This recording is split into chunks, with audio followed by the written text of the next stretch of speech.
All right, guys, what's going on? Welcome in. So first things first, don't mind the bed back there. I'm in the middle of doing some laundry, but we had some interesting Jets news break. Actually, two interesting Jets stories break within the last hour here. So let's talk about the one that just came out here from I believe it was from Tom Pelissero of the NFL Network. The Jets are re-signing Zonovan Knight, right? Bam Knight, former physical, tough power back for the New York Jets, former member of the NC State Wolfpack. We picked him up as an undrafted free agent after a pretty impressive college career. You know, in the end, the Jets let him go. Initially, I didn't really agree with the move to begin with, but he's back in the fold. Right now, you can argue, okay, the running back room right now is talented. It is super deep. It's going to be hard to crack reps. But I think with Phil Savage in charge, you know, it's interesting that this is one of his first moves, right? Just bring back Zonovan Knight. And, you know, mind you, Phil Savage has been here for a decent amount of time here. So, you know, maybe Savage was eyeing Bam Knight as one of those, you know, young players that he just wants to develop with the current practice squad. So I'm pumped that Bam is back. As far as the Aaron Rodgers, Pat McAfee show is concerned, you know, more drama, more storylines, not enough wins, right? That's really been the story of 2024. It's just headlines, eye-catching quotes, you know, and losses, you know, saying that we had great weeks of practice, saying that we've improved in certain areas. After the few wins that the Jets have had, everyone just talks about how good they are. And then they just fall right back into, you know, the continuous losses. And it's just a misery show on Sundays. It's not fun to watch whatsoever. I mean, that Arizona Cardinals-Jets game a couple weeks ago was just torture watching. Just unbelievably bad. The coaching staff, the offensive coaching staff is, I would say, the worst in football right now. And it's just tough, right? So Rodgers pops on the Pat McAfee show, basically denies the rumors and the reports that have been coming out during the bye week. He's talked about how he talks to Chris Johnson more than Woody Johnson.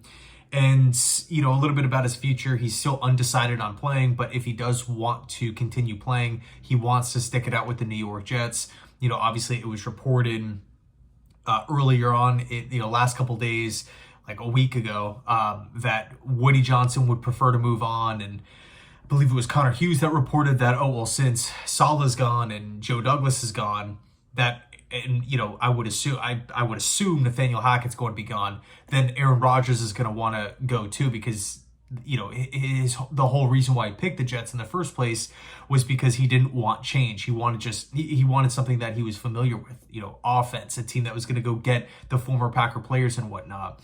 And, you know, now we have Aaron, again, on the McAfee show talking about the opposite. So it is what it is. I'm focused on the 2025 offseason.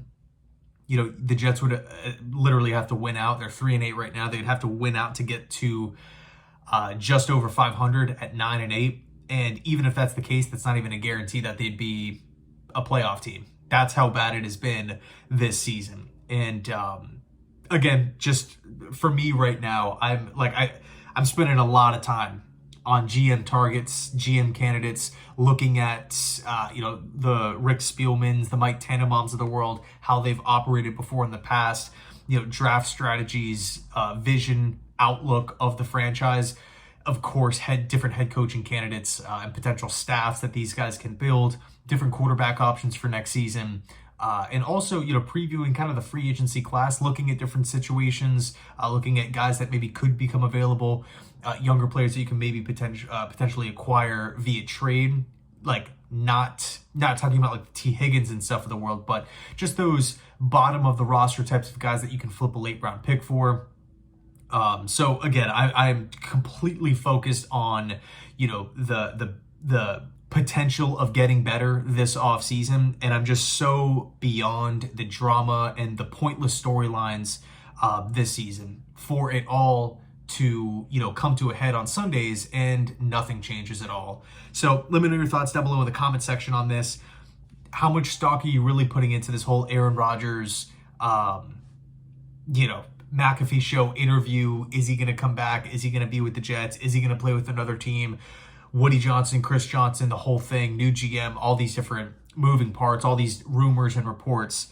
Again, I just, once January hits, it's game on. It is game on. The New York Jets have got to figure this thing out. And I can't wait to keep making videos on potential targets and, just talking about positive, optimistic stuff. No one knows exactly who the Jets are going to hire, if these moves are going to work out. But it's exciting, man. Like, I am excited for the future. Once these interviews start taking place, man, we're going to dive into it. I personally think it's going to be a lot of fun. But in the meantime, we'll see if this Jets team can put together anything positive on Sundays. This week, obviously, it's Seattle coming to town. Geno Smith, potential revenge game for him coming back to MetLife Stadium to take on New York. We'll see how it plays out. Anyway, let me know your thoughts down below in the comment section. Thanks so much, and as always, go Jets.